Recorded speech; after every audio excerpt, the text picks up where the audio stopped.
Welcome to today's cybersecurity and tech news deep dive. Lots to uncover as always, from ransomware trends to the pressure on CISOs and even totally new malware tactics. Yeah, it really shows you how much cybersecurity is always changing, affecting everyone, both the attackers and the defenders. For sure. So let's start with this Chainalysis report on ransomware. It seems kind of counterintuitive. Attacks are up, but profits are way down. What's going on there? Well, there are a few things happening. Law enforcement agencies are disrupting a lot of the big operations. Like, The FBI, the NCA, big names. Take the Lockbit ransomware gang. oh yeah, those guys. Right, well, after they were targeted, payments dropped something like 79%. Wow, that's huge. It is. It really shows how important international cooperation is to fighting these criminal networks because they really are global. And it seems like more victims are just refusing to pay up too. Like, maybe never negotiate with terrorists applies in the digital world also. Absolutely. Chainalysis found that only 30% of victims who actually negotiated with the attackers actually ended up paying. Really? Only 30%. Yeah, it seems more organizations are realizing that paying doesn't guarantee you'll get your data back anyway, and it might just make you more likely to be attacked again in the future. So what are they doing instead? They're focusing on better backups, stronger recovery processes. So does this mean ransomware is on its way out? I wouldn't go that far. There are still thousands of successful attacks happening and millions of dollars being stolen, like just in 2024 alone. But what is changing is how profitable it is. Cyber criminals are having to work a lot harder for a lot less money. That's got to be frustrating for them. You would think. So the report also mentions that some of them are getting desperate and resorting to kind of shady tactics, like inflating their victim numbers or double listing organizations or even leaking data after they've already been paid a ransom. Yeah, it's really kind of sad. Shows how desperate they are, trying to maintain their image of, power and impact, when the reality is much different. Okay, well, moving on to something that really stood out to me. The pressure that CISOs are under when it comes to compliance. This Splunk study found that 21% of CISOs have been pressured to hide compliance issues. I mean, come on, that's a huge red flag. Oh, for sure. Yeah, this study really highlights just how difficult the position is that a lot of CISOs are in. I mean, they're tasked with protecting their organizations, but then they're also facing pressure from executives and boards who might be more worried about short-term financial gains or, protecting their reputation than they are about long-term security and compliance. Right, and we're seeing that pressure play out in the real world too. Like, the same study found that 59% of CISOs would actually blow the whistle if their organization ignored compliance requirements. Yeah, 59%. Yeah, and we've seen some pretty high-profile cases too. Like, remember the former Uber CISO and all his legal problems? And then there are CISOs straight up resigning after being asked to, misrepresent risk. Yeah, it's a tough spot to be in for sure. On the one hand, if they don't report these issues, they could be held personally liable, face legal consequences, all that. But if they DO report them, well, that could damage their careers and open them up to retaliation. Talk about a rock and a hard place. How do we even start to fix this? How do we create a culture where security and compliance are actually valued instead of being treated like just another box to check? That's the million-dollar question, isn't it? Honestly, I think it requires a pretty fundamental mindset shift, and it has to start at the top. So with executives and boards. Exactly. They need to understand that security and compliance, it's not just an IT issue. These are absolutely crucial for the success of the entire business. They have to be willing to invest the necessary resources and expertise into building a solid security posture. Okay, well, while we're on the topic of resources, let's talk about something that doesn't necessarily need the big budget. Good old-fashioned security awareness. Always important. Right, because this story about the Lazarus Group using LinkedIn to spread that crypto stealer really highlights why everyone needs to be vigilant. Couldn't agree more. What makes this campaign so effective is they target professionals with fake job offers. And I'm guessing they exploit the trust that people naturally have in LinkedIn. Right. It all starts with a message offering to collaborate on a project. What kind of project? Usually something related to cryptocurrency, but it seems legit, Then once they've got you interested, they send you a link to a repository that supposedly has a project demo. And that's where the malware is. Yeah, that demo, it's actually just a dropper for a JavaScript info stealer. Okay, so once it's running, it just starts collecting your sensitive information. Yep, things like browser credentials and crypto wallet data. Man, this really shows why everyone needs to be careful about clicking on links, even if they seem to be from a trusted source. What other red flags should people be looking out for? Vague job descriptions are a big one. If it sounds too good to be true, it probably is. And be wary of recruiters who pressure you into downloading files or sharing personal information before you've even had a formal interview. And always double-check the URL of any website before you enter your login credentials or any other sensitive information. Now let's talk about how creative these malware developers are getting. You mean that screenshot reading malware? Yeah. The one targeting crypto wallets. Yeah, that's crazy. I've never seen anything like it. This is the first time Kaspersky's ever seen it, too. This malware actually uses OCR technology to scan your photo library. Your photo library. Yeah, it's looking for screenshots of crypto wallet recovery phrases. So even if you're super careful about the apps you install and the links you click, if you've ever taken a screenshot of those phrases, you could still be vulnerable. It's pretty scary when you think about it. Makes you question the security of mobile devices in general and all the data that we store on them. I mean, we assume our photo libraries are private, but clearly, even seemingly harmless data can be exploited. Definitely a good reminder to be mindful of what kind of information we keep on our devices and to always take steps to protect that data. Strong passwords, two-factor authentication, all that. Speaking of new attack vectors, Cyber just discovered a toolkit they're calling OG Spoof. It exploits the Open Graph protocol to create deceptive social media links. So this basically means they can manipulate what you see when someone shares a link on social media. Exactly. It makes it way easier to trick people into clicking phishing links or falling for scams. Okay, so how do they do that? Well, they manipulate the preview, the little snippet of text and the image that shows up before you click. They can make it look like the link goes to a legitimate website when really it's something totally different. And the scary part is, this toolkit can actually bypass some security checks. Right, because it makes these links appear to be coming from trusted sources. I mean, we've already seen a huge surge in cryptocurrency scams on platforms like Twitter, and this just makes things so much worse. It seems like no matter how careful you are, there's always a new threat around the corner. It's a constant game of cat-mouse. But the good news is that by staying informed about the latest threats and best practices, we can significantly reduce our risk. Absolutely. So let's switch gears a little bit here. Well, most people are talking about cloud security these days. This article about the on-premises security features in Windows Server 2025 really caught my eye. It's a good reminder that on-premises infrastructure is still a thing, and it still needs to be secured. For sure. So what are some of the key security enhancements they've made with Server 2025? Well, one of the biggest changes is they've made LDAP encryption mandatory for all connections. What's LDAP? It stands for Lightweight Directory Access Protocol. It's basically how computers talk to directory servers, the ones that hold user accounts and passwords and all that. Encrypting this communication is a huge deal because it protects all that sensitive directory data from eavesdropping and tampering. So this is like finally plugging a hole that's been around forever. Pretty much, yeah. LDAP's been a target for attackers for years. What else is new? Well, they've added support for TLS 1.3. Which is? The latest version of Transport Layer Security. That's the protocol that secures communication over the internet. Version 1.3 has some big improvements in security and performance. That's great. Yeah, it's a big step in the right direction. And another thing I thought was really interesting was the randomly generated passwords for machine accounts. So no more password 123. Nope. This really helps to protect against brute force attacks. It just shows that even the most basic security practices can make a huge difference. For sure. All right, now for a little wake-up call for everyone who works with sensitive information. Data breaches at UK law firms are on the rise. Yeah, according to research from NetDocuments anyway. And it makes sense when you think about it. Cybercriminals are always looking for valuable information, and law firms, they're a gold mine. Absolutely. They handle some of the most confidential data out there. Right, so it's no surprise they're being targeted. The research actually found a 39% increase in data breaches at UK law firms. It seems like no industry is safe these days.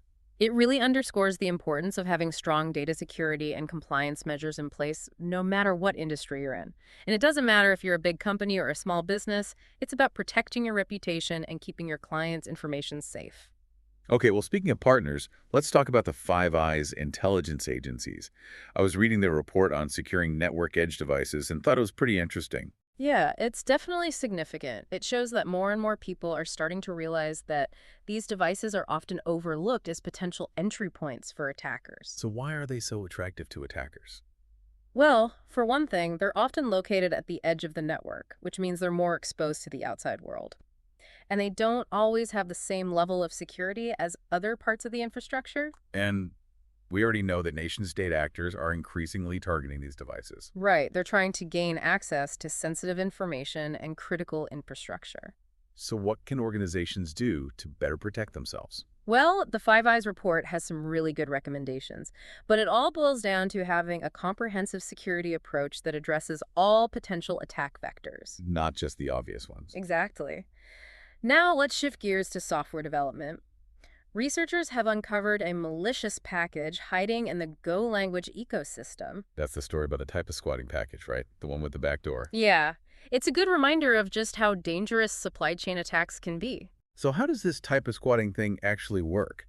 Well, attackers create malicious packages with names that are very similar to legitimate ones. Like just one letter off or something. Exactly, and they're hoping that developers will accidentally install the wrong one. So in this case, the malicious package had a backdoor that let attackers run whatever code they wanted on infected systems. That's right. This just goes to show how important it is to carefully audit and verify any package before you download and install it. You really got to be sure you're getting it from a legitimate source. Especially with tight deadlines and all that. I mean, it's easy to make a mistake. And the consequences can be huge. Supply chain attacks can affect entire networks and applications, not just individual systems. Okay, so what are some best practices for mitigating this risk? Well, first and foremost, make sure you're using a trusted package registry, and always verify the digital signature of any package before you install it. Anything else? You should have clear procedures for reviewing and approving any third-party code or dependencies. Right, so no one's just randomly downloading stuff from the internet. Exactly. And of course, it's always important to keep your development tools and libraries up to date. That way you're protected by the latest security patches. Makes sense. All right, let's wrap up with a couple of stories that highlight just how diverse the cyber threat landscape really is. The fashion giant Escada was recently hit by a ransomware attack. And the attackers are demanding a pretty hefty ransom. It just goes to show that ransomware is still a major threat.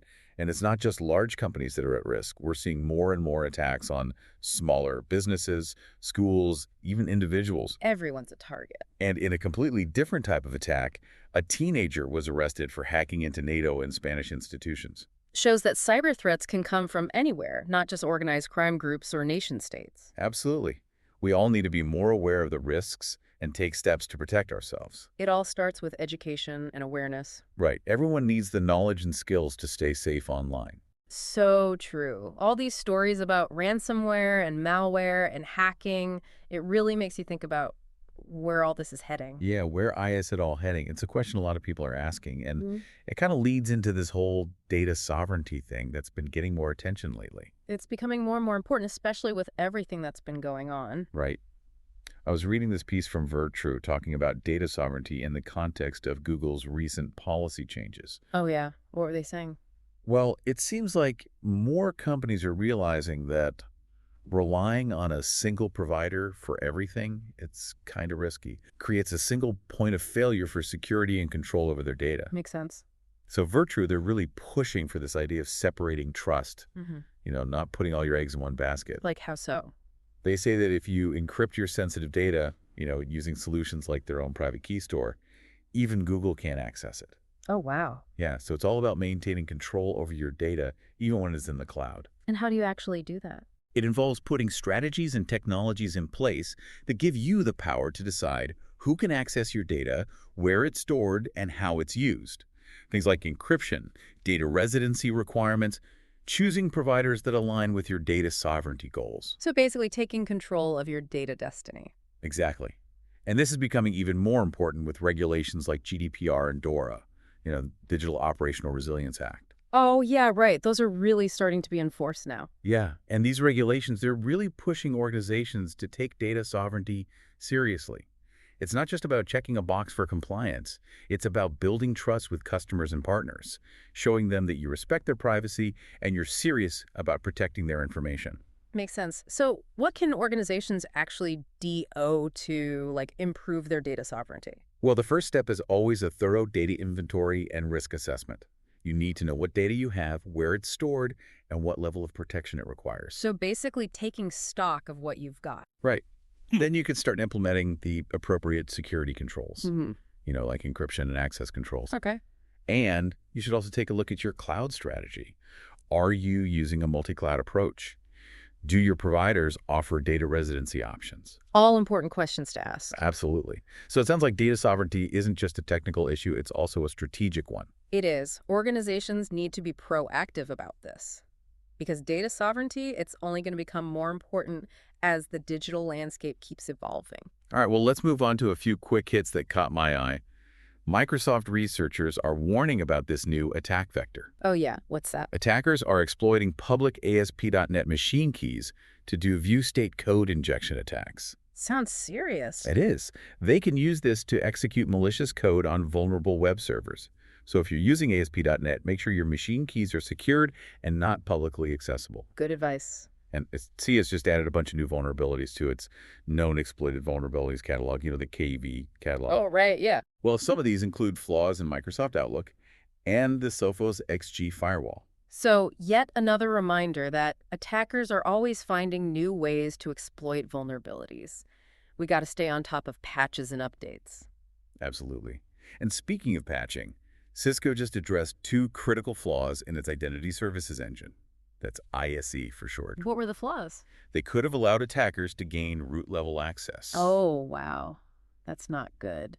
Definitely not. It just goes to show that you got to apply security updates as soon as possible, even for critical infrastructure like identity management systems. You really can't afford to wait on those. And lastly, Spanish police arrested a hacker who was allegedly behind over 40 cyber attacks. Wow, 40? Who are they targeting? Some pretty big names, actually, like the U.S. Army, the UN, NATO. Basically everyone. It seems like it, but it just goes to show that even the most secure organizations can be targeted. And it also highlights the importance of international cooperation when it comes to fighting cybercrime. Yeah, it's a global problem, that's for sure. Right. And it seems like every day there's news of another major cyber incident. It's a lot to keep up with. It is, but the key takeaway here is that cybersecurity is an ongoing process. We have to constantly adapt our defenses to stay ahead of the attackers. Right, because they're not slowing down. Nope, not at all. All right, well, on that note, let's move on to our final segment for today, where we'll dive even deeper into some particularly alarming developments in the world of cybersecurity and what you can do to protect yourself.